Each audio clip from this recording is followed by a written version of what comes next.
রাজনীতিকে ছাপিয়ে গিয়েছে ভূ রাজনীতি। কারণ বিশ্ব আজ বুঝে গেছে উন্নয়নের সবচেয়ে গুরুত্বপূর্ণ ধাপ হচ্ছে তথ্যগত উন্নয়ন। যার কাছে যত বেশি তথ্য রয়েছে এবং যে যত দ্রুত গতিতে তথ্য সরবরাহ করতে পারবে তার চাহিদা সবচেয়ে বেশি। এ কারণেই মানুষের কাছে এখন সবচেয়ে মূল্যবান বিষয় হয়ে দাঁড়িয়েছে সময়।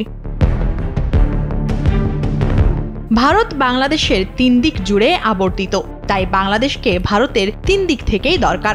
আন্দামান নিকোবর দ্বীপপুঞ্জ এবং ভারতের নয়া সমুদ্র অর্থনীতির কথা হিসেব করলে ৪ দিক থেকেই বাংলাদেশকে ভারতের প্রয়োজন।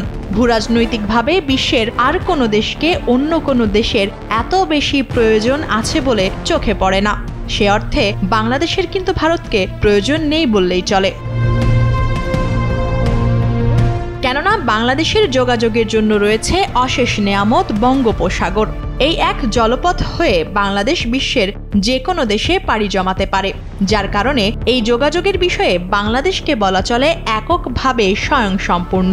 কিন্তু বাংলাদেশের জন্য বিষয়টি যত সহজ, ভারতের জন্য ঠিক ততটাই কঠিন। কারণ আন্দামান সহ বাংলাদেশের চারদিকেই ভারতের অবস্থান থাকায় নিজেদের দেশের আন্তঃপ্রদেশে যোগাযোগের জন্যই ভারতের পদে পদে প্রয়োজন বাংলাদেশের ট্রানজিট। বাংলাদেশে যদি ট্রানজিট হিসেবে নিজেদের ভূমি ব্যবহারের অস্বীকৃতি জানায়, তাহলে বাংলাদেশের সব দিকে ছড়িয়ে থাকা ভারতের প্রদেশসমূহে নিজ দেশের পণ্য সরবরাহের চেয়ে পাশের দেশ থেকে আমদানি করা পণ্যের খরচ কম পড়বে। ফলে নিজেদের যোগাযোগের প্রবাহ ঠিক রাখতে গিয়েই বাংলাদেশকে ভারতের এত বেশি প্রয়োজন পড়বে। এখন প্রশ্ন জাগতে পারে, তবে কি ভারতকে বাংলাদেশের কোনোই প্রয়োজন নেই? আছে, তবে সেটাই হলো নিরাপত্তাজনিত। ভারত বাংলাদেশের ৩ দিকে রয়েছে বলেই বাংলাদেশের সীমান্তে ভারতের পক্ষ থেকে আসা সিকিউরিটি থ্রেট বা বাঁচার জন্য তাদের সাথে সুসম্পর্ক রাখা জরুরি। কারণ সীমান্তের নিরাপত্তা সার্বভৌমত্বের সাথে সম্পৃক্ত। কারো সীমান্ত অরক্ষিত বা অনিরাপদ মানে তার সার্বভৌমত্বে ঘাটতি রয়েছে।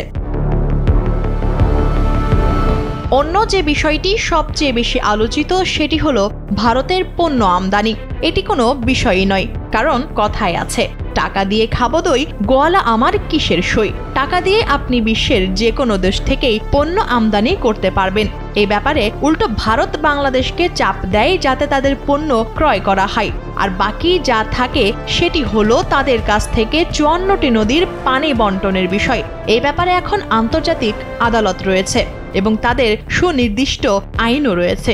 সেই আইন মোতাবেকই আন্তর্জাতিক নদী, সাগর, মহাসাগরের পানি বণ্টিত হয়। সুতরাং প্রকৃত অর্থে ভারতকে বাংলাদেশের নয়, বরং বাংলাদেশকেই ভারতের প্রয়োজন।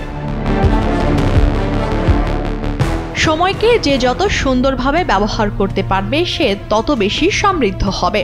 আর এই সময়ের কারণেই মানুষ আজ সেকেলে সস্তা পোস্ট অফিস ব্যবস্থাকে ছুঁড়ে ফেলে ব্যয়বহুল কিন্তু দ্রুত গতির কুরিয়ার সার্ভিসকে বেছে নিয়েছে।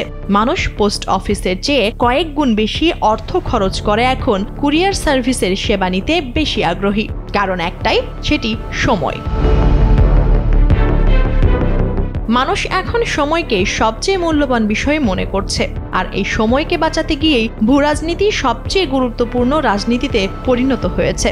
কারণ যোগাযোগকে সহজ এবং দ্রুত করার জন্য প্রয়োজন শর্টকাট রাস্তা, যা খরচ কমায় এবং অল্প সময়ের মধ্যে চাহিদা পূরণে সক্ষম হয়। যোগাযোগ দ্রুত হলে তথ্য প্রাপ্তি এবং তথ্য প্রদান দ্রুত হয়, আর তাতেই বেঁচে যায় মহামূল্যবান সময়। আর সেই সময়ের সাথে তাল মেলাতে গিয়ে ভারতও হিসেব করে দেখেছে বাংলাদেশকে তাদের হাতে রাখতেই হবে।